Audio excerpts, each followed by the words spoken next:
भगवान का भजन करने के लिए और कर्म का भोग भोगने के लिए। भजन करो, भोग भोगो, पूर्व में करा है, आज भोगेंगे। तो मनुष्य की देह में ही ज्ञात होता है कि हमने कुछ करा होगा, इसलिए हमको दुख मिल रहा। हमने करा होगा तो हमको तकलीफ मिल रही।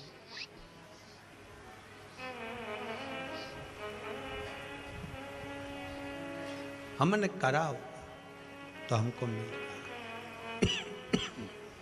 कुछ प्राप्त तो हो रहा। खूब कमाओ, शुभ दीपावली आपको। खूब कमाओ, डटकर कमाओ, अपनी कैपेसिटी से भी ज्यादा कमाओ, जितनी आपकी सामर्थ्यता है उससे भी ज्यादा कमाओ। और मेरी मैया लक्ष्मी तुम्हारे यहां 2 पांव से नहीं, अष्ट लक्ष्मी पूरी 16 पांव से आए, हम मना नहीं करें, खूब आए। मना नहीं है, पर उस कमाई में भगवान से प्रार्थना करना कि धन आए तो अभिमान मत आने देना, अहंकार ना आए, बस इतना ध्यान रखना।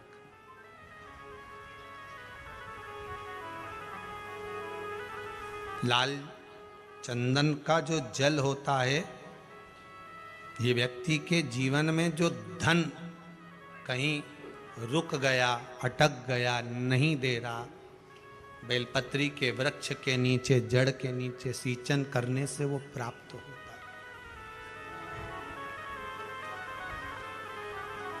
अथर्ववेद में छंदो ज्ञानोपनिषद में, दोनों में, अथर्ववेद में भी वर्णन है और महाराज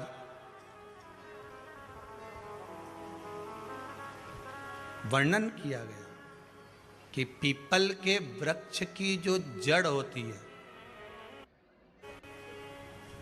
बेलपत्री के वृक्ष की जो जड़ होती है,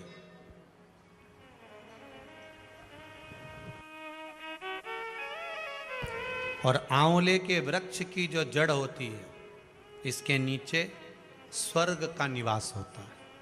किसका निवास है? स्वर्ग का निवास है।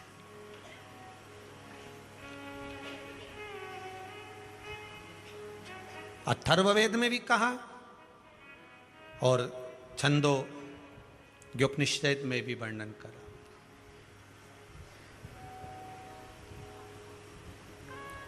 एक पीपल, एक बेलपत्र, एक आंवला, इनके जो जड़ है, वो जड़ के नीचे स्वर्ग का निवास, ये जहां लगे।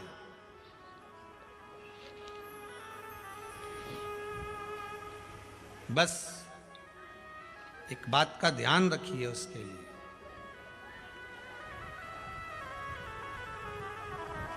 कि जहां पर ये वृक्ष होता है और उस वृक्ष के नीचे बैठकर हम जब किस जल का सिंचन कर रहे हैं, जैसे अभी आपको कहा था कि जल में अगर लाल चंदन मिला हो और आप बेलपत्री के जड़ में सिंचन कर रहे हैं तो लक्ष्मी की आवक बढ़ेगी।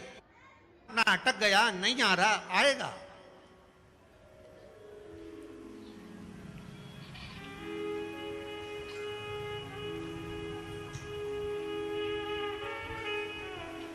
पीपल की जड़ में इत्र का जल, पीपल की जो जड़ होती है उसमें इत्र का पानी, थोड़ा सा जल, उसमें थोड़ा सा इत्र का भाग हो महाराज, और आप भगवान पीपल देव, पीपलेश्वर महादेव का स्मरण कर कर पीपल की जड़ में अगर जल चढ़ा रहे हैं, और मान लो शरीर में कोई कष्ट हो गया है, शरीर में कोई रोग हो गया है, कोई मालूम पड़े ये हाथ 4 दिन से दुख रहा है, या 4 दिन से ये नस दब गई है, या ये कमर दब रही है, तो आप 2-4 दिन कर देखो। कलश के अंदर जल, जल में इत्र का थोड़ा सा भाग, पीपल की जड़ के नीचे आप उसका सींचन करिए पिपलेश्वर महादेव के नाम से। उस जल को थोड़ा सा भाग लेकर आ जाओ उसी में से जो चढ़ाया है, और उस स्थान पर जहां कष्ट है उसको लगाना प्रारंभ करिए। 2 दिन 3 दिन कर कर देखो। प्रैक्टिकल करने में क्या जाता है? सीवर वाला महाराज झूठ बोल रहा हो तो प्रैक्टिकल करने में क्या जाए, अपना करते रहो। जिन जिन ने प्रैक्टिकल करे उनका रिजल्ट यहां सामने है, जिन जिन ने करे। और अभी और पत्र देगा पढ़ने के लिए, हो अभी कहीं का भजन आएगा जब देख लेंगे। करते रहो। तीसरा महाराज, आंवले के वृक्ष की जड़। आंवले के वृक्ष की जो जड़ होती है, इसके नीचे शिव महापुराण की कथा कहती है, विष्णु पुराण कहती है, स्कंद पुराण कहती है महाराज कि भगवान नारायण स्वयं इस जड़ के नीचे अपना विश्राम करते हैं महाराज। इस जड़ के नीचे प्रयास करा करो। 1 चुटकी हल्दी, कितनी? मात्र 1 चुटकी हल्दी। आंवले के वृक्ष के नीचे भगवान हरि हर महादेव, कौन से महादेव हैं? हरि हर महादेव के नाम से रखकर उस पर पूर्व मुख कर कर, पूर्व की ओर मुख कर कर जल समर्पित करना प्रारंभ कर दीजिए। आप अगर प्रयास करेंगे, शुक्रवार की शुक्रवार करें या नवमी की नवमी करें, अष्टमी की अष्टमी करें, प्रदोष की प्रदोष कर लें, सोमवार की सोमवार कर लें, तो आंवले की जड़ के नीचे अगर हमने हल्दी रखकर जल का भाग समर्पित करा है पूर्वभिमुख होकर, तो अगर व्यापार नहीं चल रहा है, 1 हफ्ता हो गया, बैठे हुए हो, कोई ग्राहकी नहीं है, तो 1 बार करो। दूसरी बार करने जाओगे तो आप अपने आप दौड़ कर जाओगे कि मेरा 1 हफ्ते से व्यापार अच्छा चल रहा है। आप दूसरी बार करोगे तो आपको ये ज्ञान उपदेश ये प्राप्त हो जाएगा, अपने आप रिजल्ट सामने आएगा कि हाँ, हमने आंवले के वृक्ष के नीचे हल्दी को समर्पित करा था और उसको चढ़ाने के बाद हमने जो जल चढ़ाया है उसका फल हमको प्राप्त हुआ, उसका फल हमें मिला है।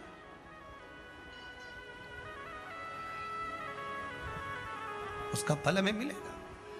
कोई भी क्रम करे, हम फिर कहेंगे, फिर निवेदन करेंगे, कुआं खोदो, एक जगह खोदो, पानी निकलेगा।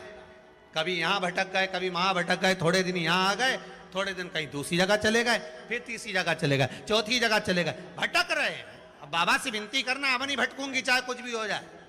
बहुत भटक ली, सारी दुनिया में जाकर घूमी आई, सबसे निवेदन कर कर आ गई, अब मेरे बस की नहीं बची, अब तो तेरा दरबार है और तेरा भजन है, इसके सिवाय कुछ नहीं करूं। श्री शिवाय नमस्तुभ्यं, श्री शिवाय नमस्तुभ्यं, श्री शिवाय नमस्तुभ्यं, श्री शिवाय नमस्तुभ्यं, इसके सिवाय कुछ नहीं।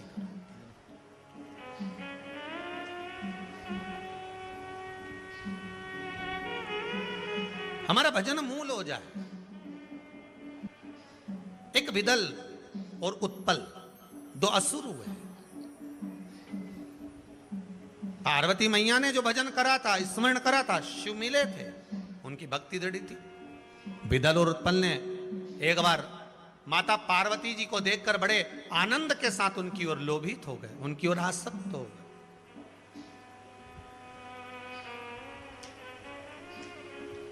जो जो राक्षस, जो जो असुर भगवान की ओर लोभित हुआ, भगवान ने उसका कल्याण कर दिया।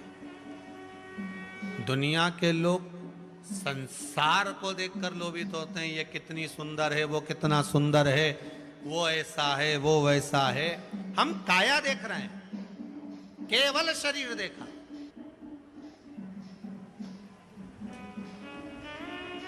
आधे से ज्यादा रिश्ते तो ये काया के चक्कर में गड़बड़ हो गए। लड़का अच्छा है ऐसा, लड़की बहुत बढ़िया है, दिखने में तो कई जोरदार।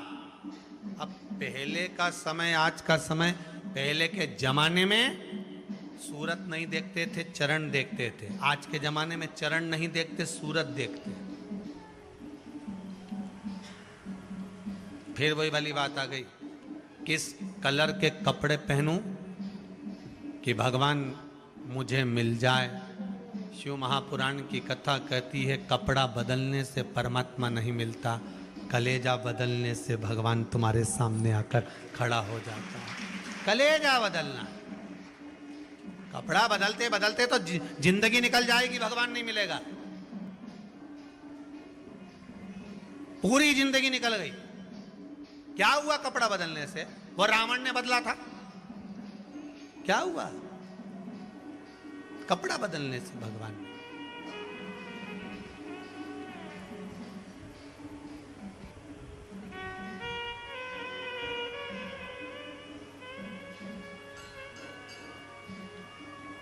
महाराज,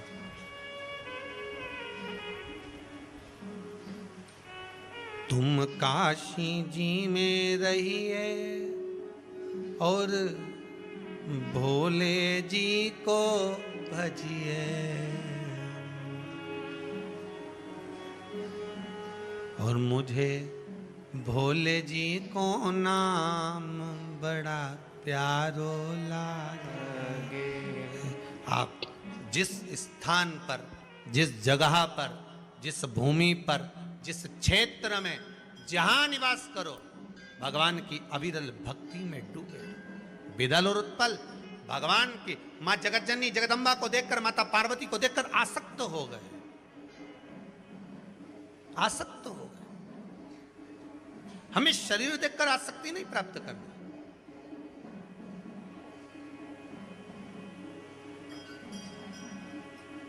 महाराज,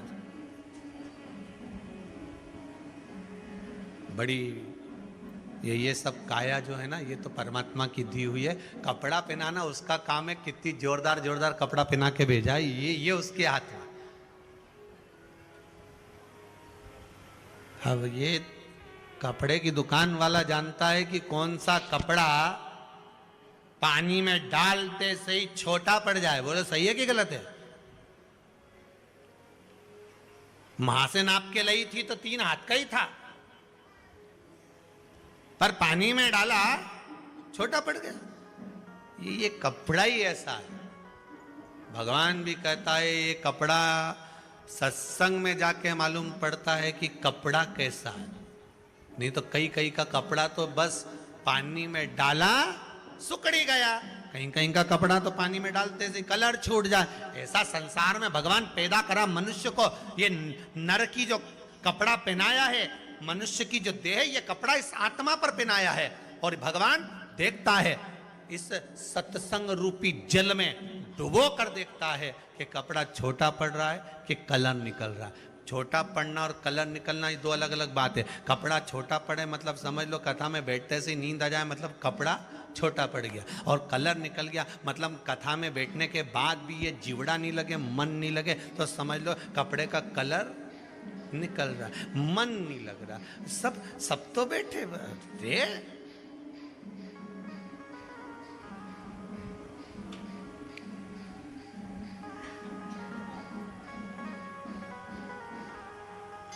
हमसे ही कई लोग कहे, महाराज जी, कई महाराज उन कथा कहते हैं और आप कथा कहते हो। कई महाराज कथा के और इतना आराम से ऐसा ऐसा बोले, उन भगत लोग उनकी आंख में से आंसू झड़ता फिरे, सब रोए बेचारा उन बैठ बैठ के। और तुम्हारी कथा में बापड़ा एक नहीं रोए दिन भर, बट हे करे।